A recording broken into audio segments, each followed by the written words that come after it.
इस फिल्म की कहानी महान जॉनी सिंस के बचपन के कारनामों पर आधारित है। इस फिल्म के अंदर एक 12 साल का बच्चा अपने ही घर की सारी औरतों के साथ गपागप करके उनको प्रेग्नेंट कर देता है। इसके बाद वो लड़का क्या क्या कारनामे करता है ये हम आज की इस एक्सप्लेनेशन में देखने वाले हैं। हेलो दोस्तों, आज मैं जिस फिल्म को एक्सप्लेन करने वाला हूँ उस फिल्म का नाम है what every French woman want. Film शुरू होती है और हम छोटे जॉनी सिंस को देखते हैं जिसका नाम रॉजर होता है। रॉजर समर वेकेशंस के लिए अपने घर पर आया हुआ था और उसकी माँ ने अपनी एक मेड मिस लपीते को घोड़ा गाड़ी पर रॉजर को लाने के लिए भेजा था। अब घोड़ा गाड़ी पर घर आते हुए रॉजर की नजर मिस लपीते के उछलते हुए पपीतों पर पड़ती है और रॉजर का छोटा चेतन उसकी पैंट से बाहर निकलने के लिए तड़पना शुरू कर देता है। मिस लपीते भी समझ जाती है कि रॉजर उसके पपीतों के दर्शन करके मजे ले रहा है, पर वो उस टाइम रॉजर को कुछ बोलती नहीं है और फिर वो दोनों रॉजर के घर पर आ जाते हैं। घर आते ही रॉजर की फैमिली उसका वेलकम करती है। तभी रॉजर की मॉम की नजर उसकी पैंट पर पड़ती है और वो उससे पूछती है कि तुम्हारी पैंट पर ये रबड़ी कहाँ से आई। दरअसल रास्ते में मिस लपीते के उछलते हुए पपीतों को देखने की वजह से रॉजर के छोटे चेतन का दम निकल गया था। तभी वहाँ खड़ी रॉजर की मौसी उसे बोलती है कि इस उम्र में तो ऐसा होता रहता है और वो अपने हाथों से रॉजर की रबड़ी को साफ करने लगती है। इसके बाद वहाँ रॉजर अपनी छोटी बहन से मिलता है जिसका नाम बर्था होता है। फिर बर्था रॉजर को जंगल में घुमाने के लिए लेके जाती है और वहाँ पर रॉजर की मुलाकात मिस लपीते से होती है। बातें करते हुए मिस लपीते को अचानक जोर से सुसु आ जाती है और वो रॉजर के सामने ही अपनी स्कर्ट ऊपर करके पेड़ों को पानी देने लगती है। रॉजर ये सब देखकर सोचने लगता है कि उसे इस उम्र में क्या क्या देखना पड़ रहा है और इसके बाद रॉजर वहाँ से चला जाता है। रॉजर जंगल में अकेला घूम रहा होता है पर तभी रॉजर का पैर फिसलता है और वो झाड़ियों में आकर गिर जाता है। वहाँ पर रॉजर को किसी लड़की की हंसने की आवाज सुनाई देती है। रॉजर देखता है कि वहाँ उसकी घर की एक मेड उर्सुला किसी आदमी के साथ दबा के संभोग कर रही है। तभी उर्सुला की नजर रॉजर पर पड़ती है और वो उसको देखकर हंसने लगती है। रॉजर ये सब देखकर डर जाता है और वहाँ से अपने घर भाग जाता है। रात को रॉजर अपनी फैमिली के साथ डिनर करता है और डिनर करने के बाद वो अपने कमरे में सोने चला जाता है। रॉजर सोने ही वाला होता है पर तभी उसे अपने कमरे के बाहर बर्तनों के खड़खड़ाने की आवाज सुनाई देती है। रॉजर जब बाहर झांक कर देखता है तो उसकी फटकर हाथ में आ जाती है। रॉजर देखता है कि उसकी एक नौकरानी हेलन एक दरवाजे से आधी बार निकली हुई थी और कोई ठोकुमल उसका पीछे से ही गेम बजा रहा था। टपाटप करने के बाद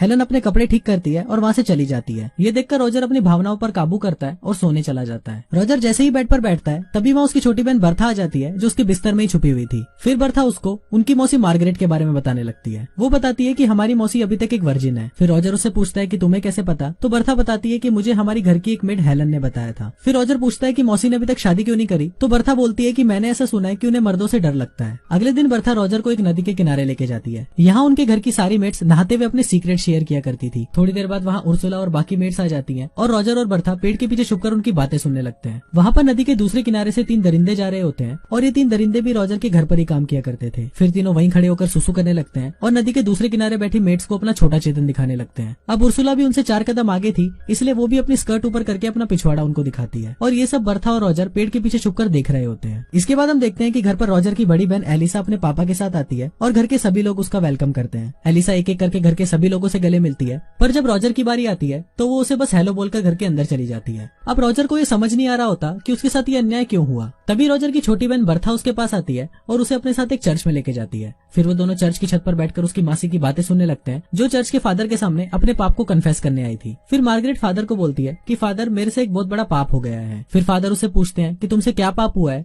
तो मार्गरेट बताती है कि मेरा नेफ्यू रॉजर कुछ दिनों पहले ही घर पर आया है और जब से मैंने रॉजर को देखा है मैं उसके प्यार में पागल हो गई हूँ और कई बार तो मैंने अपने सपने में उसके साथ दबा के संभोग किया है। ये सभी बातें ऊपर बैठा रॉजर भी सुन रहा होता है और वो बहुत ज्यादा एक्साइटेड हो जाता है। रॉजर सोचने लगता है कि घर में कोई तो है जिसको मैं भी पेल सकता हूँ, वरना घर की सारी औरतों को तो नौकर ही पेलते जा रहे हैं। अब ये सब पेलम पाली की बातें सोचते हुए रॉजर और भी ज्यादा एक्साइटेड हो जाता है और नीचे आकर गिर जाता है। इसके बाद पादरी और मार्गरेट रॉजर को अपने साथ घर पर लेकर आते हैं और उसकी माँ को सारी बातें बता देते हैं। फिर रॉजर की माँ पादरी से पूछती है कि इसे क्या सजा मिलनी चाहिए, तो इस पर पादरी बोलता है कि इसके पिछवाड़े पर मार मारकर उसको बंदर के पिछवाड़े की तरह लाल बना देते हैं। रॉजर की माँ को भी ये बात अच्छी लगती है और वो पादरी को बोलती है कि मस्त प्लान है। फिर रॉजर की माँ उसकी मासी मार्गरेट को बोलती है कि ये शुभ काम तुम करोगी। मार्गरेट पहले तो ऐसा करने के लिए मना कर देती है पर रॉजर की माँ के फोर्स करने पर वो ऐसा करने के लिए तैयार हो जाती है और रॉजर के पिछवाड़े पर 10 बार जोर से फटके देती है जिससे उसका पिछवाड़ा बंदर के पिछवाड़े की तरह लाल हो जाता है। रात को रॉजर बेड पर उल्टा होकर सो रहा होता है क्योंकि उसके दोनों तबले सूजे हुए थे। तभी उसे वापस अपने कमरे के बाहर बर्तनों के खड़खड़ाने की आवाज सुनाई देती है। रॉजर देखता है कि इस बार भी कोई ठोकुमल हेलन के पीछे से उसकी ठुकाई कर रहा है और इस बार भी हम लोगों को पता नहीं चलता कि ये ठोकुमल है कौन जो अपना काम करके वहाँ से गायब हो जाता है। वहाँ पर मिस्टर फ्रैंक भी खड़े होते हैं जो हेलन की ठुकाई एंजॉय कर रहे थे।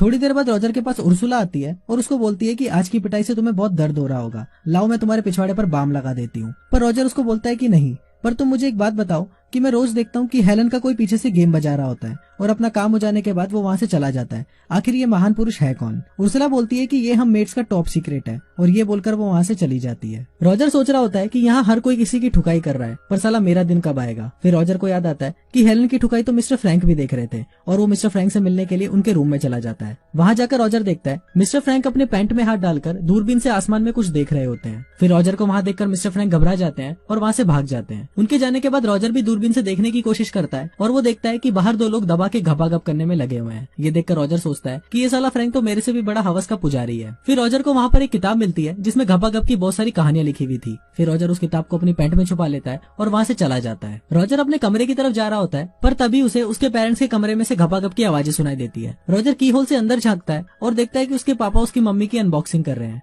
तभी वहाँ अलीसा का मंगेतर रोनाल्ड आ जाता है और रॉजर को झांकते हुए पकड़ लेता है। फिर रॉजर उसको बोलता है कि प्लीज तुम मेरे पेरेंट्स को कुछ मत बताना और तुम जो बोलोगे मैं वो करूंगा। अब रोनाल्ड भी इस मौके का फायदा उठाता है और रॉजर से अपनी कार साफ करवाता है। इसके बाद हम देखते हैं कि रॉजर एक अस्तबल में छुपकर उस किताब को पढ़ रहा होता है और उस किताब को पढ़ते हुए वो अपनी पैंट में हाथ डालकर अपनी घोड़ा गाड़ी चलाने लगता है। तभी वहाँ पर उनका एक नौकर चूतड़मल आ जाता है और रॉजर उसको देखकर एक कोने में जाकर छुप जाता है। थोड़ी देर बाद हेलन भी वहाँ पर मुर्गियों को दाना डालने के लिए आती है और फिर चूतड़मल हेलन को वहीं फंसा देता है और पीछे जाकर उसका गेम बजाने लगता है। हेलन वहाँ पर रॉजर को देखती है और उसे हेल्प करने के लिए बोलती है। जैसे ही रॉजर हेलन की मदद करने के लिए आता है, हेलन रॉजर को मना कर देती है और बोलती है कि अभी थोड़ी देर रुक जाओ। दरअसल हेलन को भी अपना गेम बजवाने में मजा आ रहा था। फिर रॉजर बाहर देखने के लिए जाता है कि आखिर क्या हो रहा है, पर तब तक चूतड़मल हेलन का गेम बजा चुका था। इसके बाद रॉजर अपने घर के अंदर आता है। वहाँ पर उसकी बड़ी बहन एलिसा और उसका मंगेतर रोनाल्ड बैठे होते हैं। फिर रोनाल्ड रॉजर को देखकर बोलता है कि मेरे जूते बहुत गंदे हो गए हैं और तुम इसे अच्छे से साफ कर दो, पर रॉजर उसे ऐसा करने से मना कर देता है। अब इससे रोनाल्ड गुस्सा हो जाता है और रॉजर की मॉम को उस रात की सारी बातें बता देता है। रॉजर की मॉम ये बात सुनकर बहुत गुस्सा हो जाती है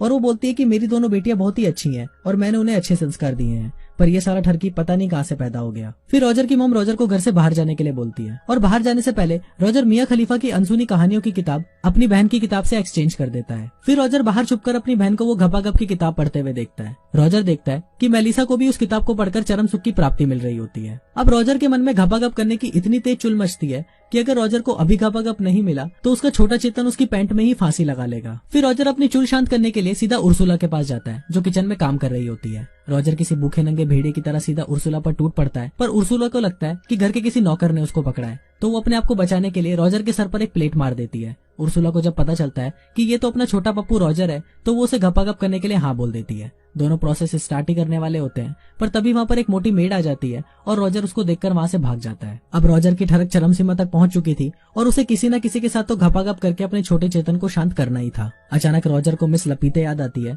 और रॉजर सोचता है कि कोई दे ना दे, पर मिस लपीते अपने पपीते मुझे खिला ही देगी, और वो भागता हुआ सीधा मिस लपीते के पास चला जाता है। वहाँ पहुंचकर रॉजर वापस भूखे नंगे भेड़ियों की तरह मिस लपीते पर टूट पड़ता है और उसकी सुरंग की खुदाई करना शुरू कर देता है। पहले तो मिस लपीते रॉजर को ऐसा करने से मना कर देती है, पर बाद में वो भी चरम सुख के मजे लेने लगती है। थोड़ी देर बाद एक डाकिया वहाँ पर चिल्लाते हुए आता है और बताता है कि जंग छिड़ गई है और जर्मनी ने फ्रांस पर जंग का ऐलान कर दिया है। ये सुनकर सभी लोग वहाँ पर इकट्ठा हो जाते हैं और रॉजर के छोटे चेतन को यहाँ पर भी निराशा का सामना करना पड़ता है। अब अगले दिन रॉजर की फैमिली के सभी मर्दों को जंग में जाना था, इसलिए वो सभी घर में पार्टी करने लगते हैं। फिर वहाँ पर मिस्टर फ्रैंक आते हैं और सबको बोलते हैं कि मैं जंग पर नहीं जा सकता क्योंकि मुझे अस्थमा है। रॉजर को जब ये पता चलता है कि घर के सारे मर्द जंग पर जाने वाले हैं और सारी औरतें घर पर अकेली रहेंगी, तो वो ये सोचकर खुशी के मारे नाचने लगता है। अब फ्रांस में एक रिवाज होता है कि जब भी घर के मर्द जंग पर जाते हैं तो एक रात पहले सभी मर्द अपनी वाइफ के साथ जंगल में जाकर घपाघप करते हैं। अब आज रात को भी सभी मर्द अपनी वाइफ के साथ जंगल में जाकर घपाघप करने लगते हैं और वहाँ रॉजर इन सबको देखकर सोच रहा होता है कि बेटा जितना बजाना है बजा लो, पर कल से इन सभी का बैंड तो मैं ही बजाऊंगा।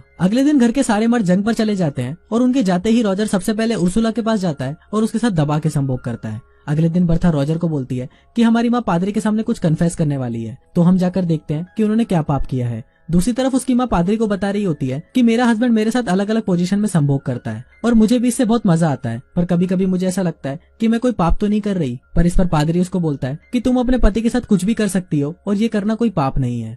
इसके बाद हम रॉजर की मेट केट को देखते हैं जो नदी किनारे बैठी हुई होती है, पर तभी नदी में से रॉजर एक भूखे मगरमच्छ की तरह निकलता है और केट को वहीं पेलना शुरू कर देता है। अब ऐसा करके रॉजर में और कॉन्फिडेंट आ गया था, इसलिए रॉजर अब घर की सारी औरतों को पेलने का प्लान बनाता है। रात को रॉजर अपनी मासी मार्गरेट के कमरे में जाता है और उसके बिस्तर पर जाकर लेट जाता है। थोड़ी देर बाद वहाँ पर मार्गरेट आती है और रॉजर को देखकर चौंक जाती है। फिर रॉजर मार्गरेट को बोलता है कि आप अभी तक वर्जिन हो, इसलिए मैं आपकी मदद करने के लिए आया हूँ। पहले तो मार्गरेट रॉजर को मना कर देती है, पर थोड़ी देर तक किस करने के बाद मार्गरेट भी एक भूखी शेरनी बन जाती है और वो दोनों पूरी रात दबा के पलंग तोड़ते हैं। थोड़ी देर बाद वहाँ पर हेलन चाय लेकर आती है, पर इस बार उसे दरवाजे के अंदर खींचकर उसका गेम बजाने वाला कोई भी नहीं था, क्योंकि घर के सारे मर्द जंग पर गए हुए थे। फिर हेलन रॉजर के कमरे के अंदर आकर उसे चाय देती है। फिर चाय देकर हेलन जैसे ही वहाँ से जा रही होती है, अचानक रॉजर उसे पीछे से पकड़ लेता है और उसका गेम बजाना शुरू कर देता है। अगले दिन रॉजर अपनी बड़ी बहन एलिसा को देखता है, जो अस्तबल में जा रही होती है। फिर रॉजर भी उसके पीछे जाने लगता है और वहाँ जाकर वो देखता है कि एलिसा घोड़ों को घास डाल रही होती है। रॉजर लपक कर एलिसा पर टूट पड़ता है और उसके साथ घपाघप करना शुरू कर देता है। पहले तो एलिसा रॉजर को मना कर देती है, पर थोड़ी देर बाद एलिसा को भी मजा आने लगता है और वो दोनों दबा के घपाघप करते हैं। अब तो रॉजर की मौज हो गई थी, क्योंकि घर की सारी औरतें एक एक करके रॉजर के पास आती थी और अपना गेम बजवा कर जाती थी, और कभी कभी तो रॉजर एक साथ 3-3 मेट्स को भी पेल देता था। एक दिन घपाघप करने के बाद एलिसा रॉजर को बोलती है कि वो प्रेग्नेंट है, और ये सुनकर रॉजर की फटकर हाथ में आ जाती है। तभी रॉजर देखता है कि युद्ध खत्म हो चुका है और सभी मर्दों की घर वापसी हो रही है। रॉजर घर में बैठ के सोच रहा होता है कि इससे जान कैसे छुड़वाऊं, पर तभी वहाँ पर उर्सुला आ जाती है और वो रॉजर को बोलती है कि वो भी प्रेग्नेंट है। फिर कुछ देर बाद उसकी मासी मार्गरेट भी उसको बोलती है कि वो भी प्रेग्नेंट है। अब रॉजर सोचने लगता है कि कुछ तो करना पड़ेगा, वरना घर के सभी लोगों को मेरे कांड के बारे में पता चल जाएगा और मेरी माँ सड़क के बीच में मुझे खड़ा करके मेरा पप्पू कटवा देगी। अब सबसे पहले रॉजर एक लाल नेल पॉलिश लेकर आता है और उसे लेकर अपनी बहन एलिसा के पास जाता है। रॉजर एलिसा की बेडशीट पर उस नेल पॉलिश को लगा देता है और उसे बोलता है कि तुम रोनाल्ड को सेड्यूस करो और उसके साथ आज रात पलंग तोड़ घपाघप करो, ताकि रोनाल्ड को ये लाल रंग देखकर लगे कि तुम अभी तक वर्जिन हो। इसके बाद वो अपनी मासी मार्गरेट के पास जाता है और उसको बोलता है कि आप मिस्टर फ्रैंक से शादी कर लो, क्योंकि वो आपसे बहुत प्यार करते हैं, और ये सुनकर मार्गरेट भी शादी के लिए मान जाती है। इसके बाद वो उर्सुला के पास जाता है और उसे शादी के लिए प्रपोज करता है, पर उर्सुला उसे शादी करने के लिए मना कर देती है, क्योंकि वो पहले ही किसी काणे आदमी को पसंद करती थी। अब तीनों औरतों की एक साथ शादी हो जाती है और किसी को पता भी नहीं चलता कि रॉजर ने पीछे से क्या कांड फैलाया था। उसी रात रॉजर एक बार फिर हेलन के साथ पलंग तोड़ संभोग करता है और कुछ दिन बाद हेलन रॉजर को बताती है कि वो भी प्रेग्नेंट है। अब रॉजर की भी छुट्टियां खत्म हो चुकी थी और वो भी अपने स्कूल जाने के लिए घर से निकल रहा था। रॉजर जाने से पहले हेलन को बोलता है कि तुम्हारे लिए भी मैं एक पति का इंतजाम कर दूंगा। इस पर हेलन रॉजर को बोलती है कि इसकी कोई जरूरत नहीं है, मुझे तो घर के लगभग सभी मर्दों ने पेला है, तो मैं ये मटका किसी के भी सर पे जाके फोड़ दूंगी। फिर रॉजर वहां से चला जाता है और कुछ इसी तरीके से ये फिल्म यहीं खत्म हो जाती है।